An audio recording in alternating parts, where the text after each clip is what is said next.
안녕하세요. 결람 선생입니다. 오늘은 여러 가지 방정식 개념 정리 첫 번째 시간이 되도록 하겠습니다.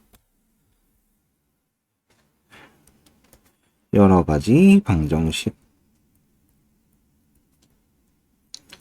자, 기본적으로 2차 방정식, 1차 방정식과 2차 방정식에 대해서 배웠고요.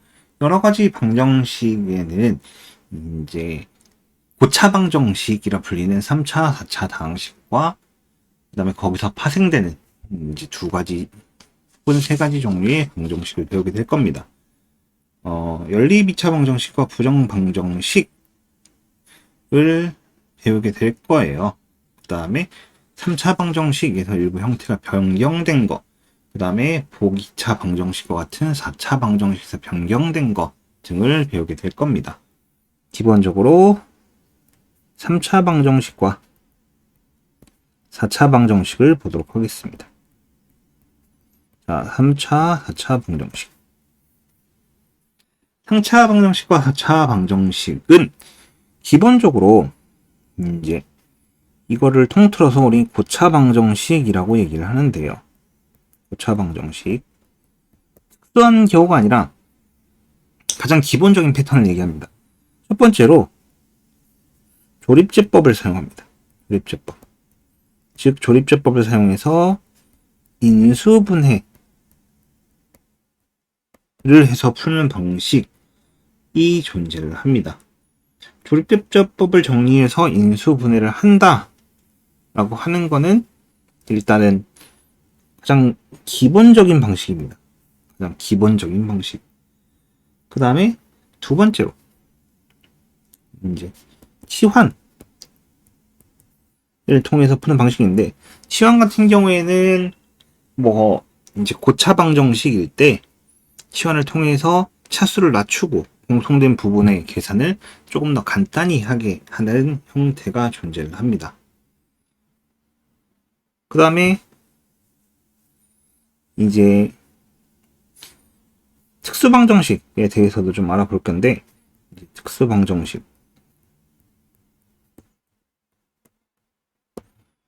일단은 3차 방정식에서는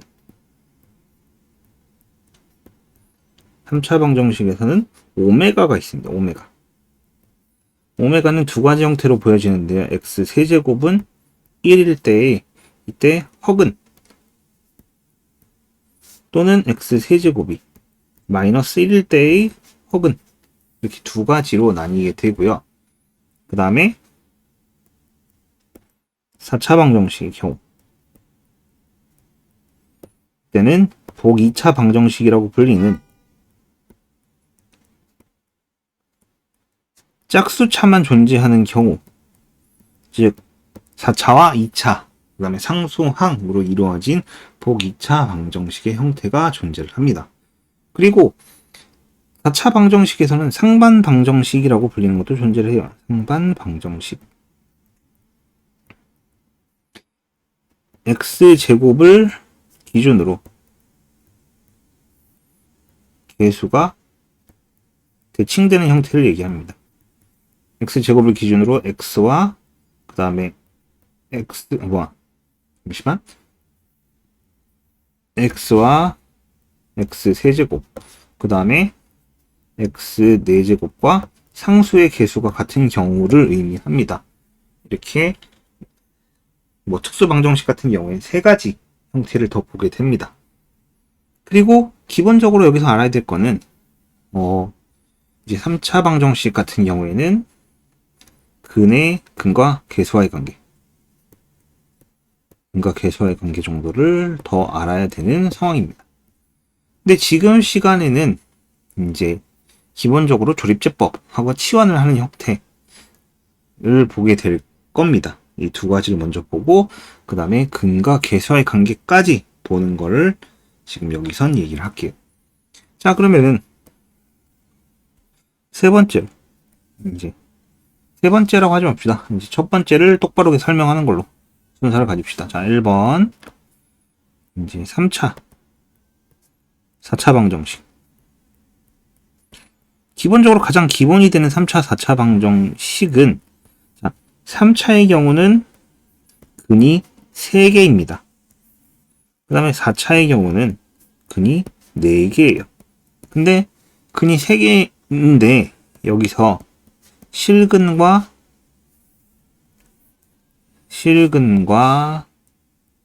허근 2개, 그 다음에 또는 3중근, 3개가 모두 중근인 형태, 이게 이런 형태로 생길 수도 있고요. 근이 4개의 경우에는 이제 모두 실근이거나 그 다음에 실근 2개와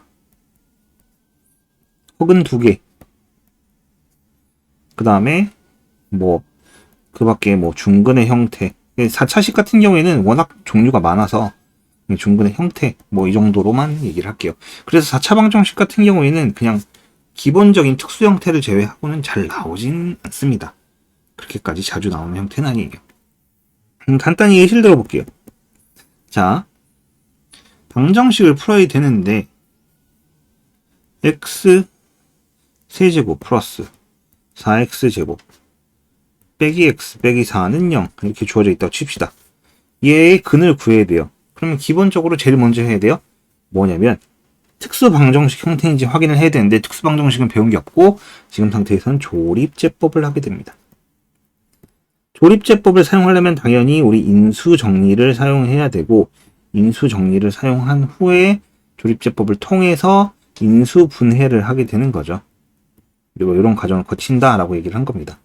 자, 그러면 1, 4, 마이너스 1과 마이너스 4. 근데 여기다가 1을 대입하면 0이 나옵니다. 1, 1, 1, 5, 5, 4, 마이너스 플러스 4. 나머지가 0이 나옵니다. 그럼 이 식은 x 빼기 1, x제곱 플러스 5x 플러스 4가 되고 인수분을 한 번 더 거쳐서 x 빼기 1, x 플러스 1, x 플러스 4 이게 0. 그러므로 x값은 얼마? 1과 마이너스 1, 마이너스 4 이렇게 갖게 되는 겁니다. 이 경우에는 3개의 실근을 갖는다라고 3개의 서로 다른 실근을 갖는다라고 얘기를 할 수 있게 되는 거죠. 근데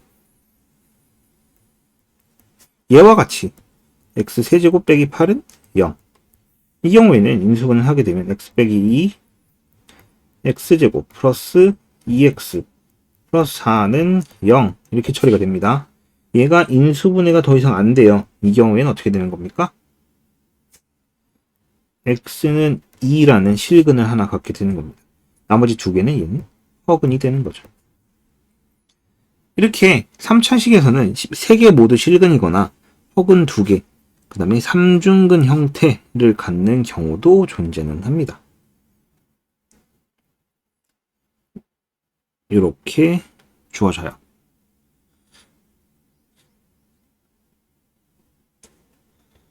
자, 그리고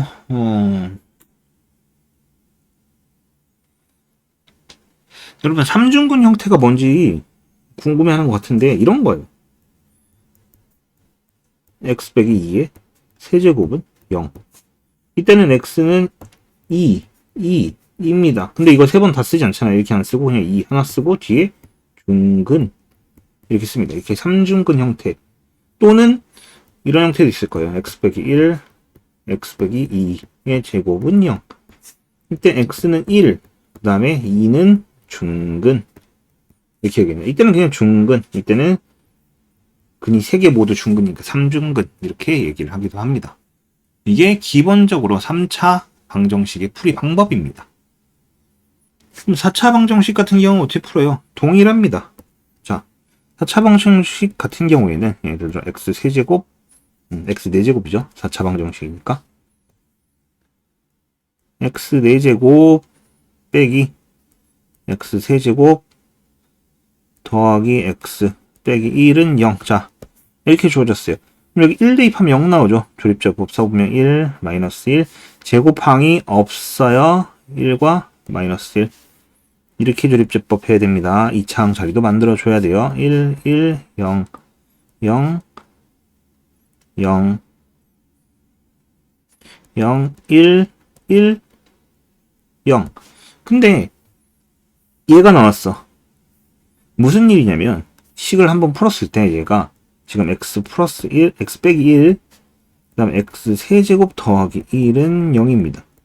근데 이게 조립제법을 한 번 더 쓸 수 있어요. 어떻게? 마이너스 1로 3차식 같은 경우는 조립제법을 4차 방정식 같은 경우는 조립제법을 두 번 씁니다. 가능하면 마이너스 1, 마이너스 1, 1, 1, 마이너스 1은 나머지가 0 이렇게 돼서 x 빼기 1 사실 이거 인수분해 공식 쓸 수 있긴 합니다. 바로 x 플러스 1 x 제곱 빼기 x 더하기 1은 0 이거 3차식에서 나오는 거죠. 인수분해 공식. 자, 다음과 같이 풀어내면은 x는 플러스 1과 마이너스 1이 있고요. 그 다음에 허근이 2개 존재하는 상황이네요. 이런 식으로 문제를 풀어냅니다. 그는 항상 실수 범위에서는 근이 2개일 수도 있지만 이때는 정확히 얘기하자면 그는 2개지만 복소수 범위에서는 근이 몇 개? 근이 4개입니다. 이거 정확히 구분을 해야 돼요. 실수 범위냐 복소수 범위냐에 따라서 근의 개수는 정확히 다릅니다. 알겠죠? 자, 그 다음에 두 번째 시간에는 여기 두 번째 이제 특수방정식을 치환도 다뤄야 하는데 치환도 다뤄봅시다. 자, 치환을 하는 형태는 3차식보다는 주로 4차식 형태에서 많이 나오는 형태입니다. 왜 그러냐면은 보통 이런 식이에요. x제곱 빼기 x의 제곱 빼기 3의 x제곱 빼기 x 더하기 2는 0. 물론 3차식에서 나올 수 있지만은 어떤 거에 제곱을 하게 되기 때문에 이 중간에 주어진 식이 제곱이 되기 때문에 짝수차가 되는 경우가 많아요. 그래서 홀수차인 3차보다는 짝수차인 4차의 경우에서 좀 더 치환을 하는 경우가 잦다라고 볼 수 있어요. 그럼 이렇게 주어지면 얘를 대문자 a라고 치환을 합시다. 그렇다면은 a제곱 빼기 3a 더하기 2는 0인데 인수분해에서 a 빼기 1 a 빼기 2는 0이 됩니다. 그럼 a를 원상복귀 시키면 x제곱 빼기 x 빼기 1과 x제곱 빼기 x 빼기 2는 0인데 얘는 인수분해가 더 이상 안 되지만 여기 뒤에 식은 x 빼기 2와 x 더하기 1로 인수분해가 되네요. 그러므로 x는 2와 마이너스 1 그리고 두 개의 허근이 주어지겠죠. 이런 방식으로 풀어내는 게 치환입니다. 그렇기 때문에 얘 같은 경우에는 여러분 잘 만들어낼 수 있겠죠. 자, 그리고 이제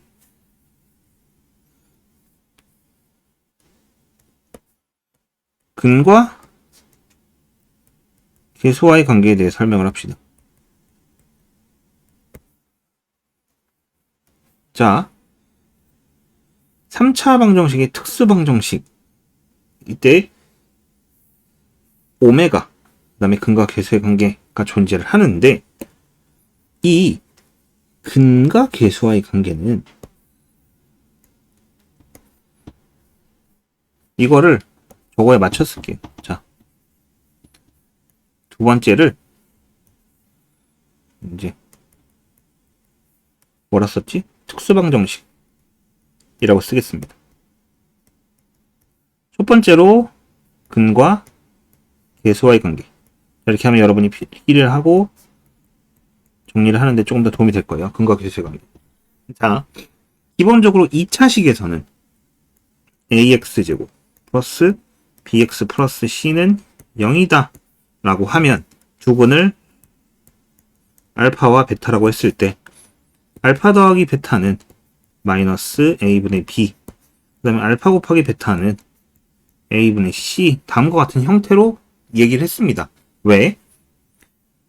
알파 베타가 근이라고 하면은 a의 x 빼기 알파 x 빼기 베타는 0 해서 이걸 정리를 하면 ax 제곱 빼기 a의 알파 플러스 베타의 x 더하기 a 알파 베타는 0으로 정리가 되니까 이때 얘를 통틀어서 b 얘를 통틀어서 c라고 얘기를 했죠. 그렇게 돼서 이 식이 정리가 돼서 나타납니다. 3차식 같은 경우에도 같은 방식으로 만들어 내고 싶은데 너무 길어요. 그래서 그냥 3차식부터는 형태를 보여주기만 하고, 외워라. 이렇게 얘기를 할 겁니다. 근데 같은 동일한 형태로 이제, 보여줍니다. 여러분한테. 하지만 그게 너무 기니까 굳이 보일 필요까지는 없어요. 그렇기 때문에, 이렇게 보이는 건데, 그냥 외워주세요. 라고 얘기를 할게요. 자, 다음과 같은 3차식이 있습니다. 이때 세 개의 근을 알파, 베타, 감마라고 얘기를 합시다. 이때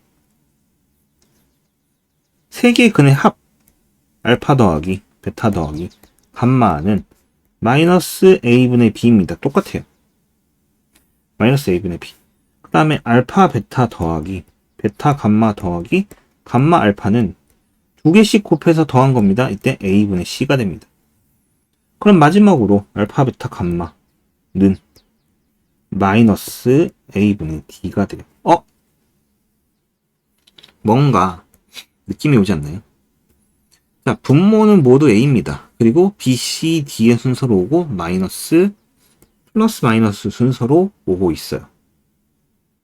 마이너스, 플러스, 마이너스.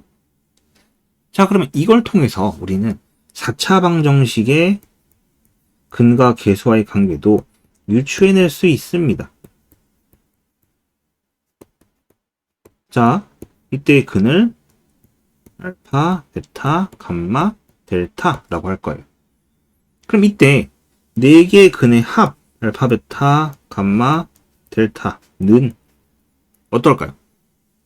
똑같습니다. 마이너스 a분의 b. 그럼 방정식에서 각 근의 하나씩의 합은 최고차의 개수와 그 다음 차수의 개수를 나눈 다음에 마이너스 한 거구나. 즉 마이너스 a분의 b 전부 다 동일합니다. 그 다음에 두 개씩 곱한 거 알파 베타 더하기 베타 감마 더하기 감마 알파 더하기 총 6개인데 다 쓸게요 이건. 그 다음에 알파 베타 델타 알파 더하기 베타 알파 베타 감마 베타 델타 더하기 감마 델타. 자, 이렇게 6개입니다. 얘는 a분의 c가 됩니다. 그러면 여러분 형태를 많이 보면 알겠지만 하나씩 더한 거, 두 개씩 근을 두 개씩 곱해서 더한 거, 그 다음에 근을 세 개씩 곱해서 더한 거, 이렇게 되는 거. 얘는 뭐가 될까요? 당연히 마이너스 a분의 d 이렇게 될 겁니다. 그 다음에 근 4개 알파, 베타, 감마, 델타는 a분의 2. 자, 마이너스 플러스 마이너스 플러스.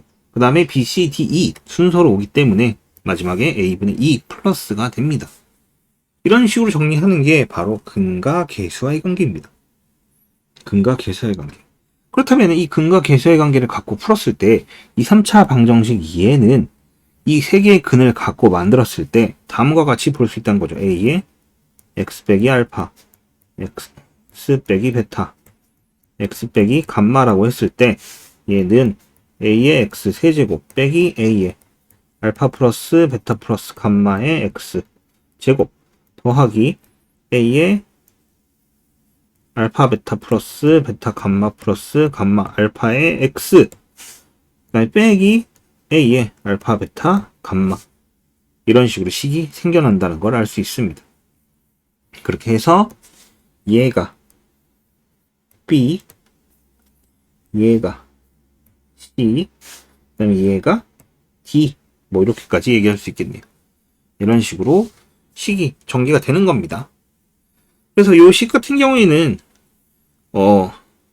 외워두는 게 여러분이 이걸 전개할 일이 생기면 조금 더 편하겠죠.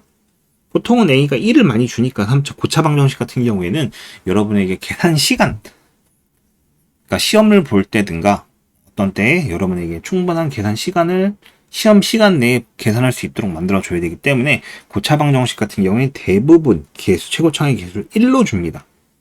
그렇기 때문에 여러분이 충분히 계산할 수 있을 거예요. 그래서 보통 1로 주기 때문에 여기 이 식을 조금 더 외워둔다면 A를 빼고 그냥 외워도 상관없습니다.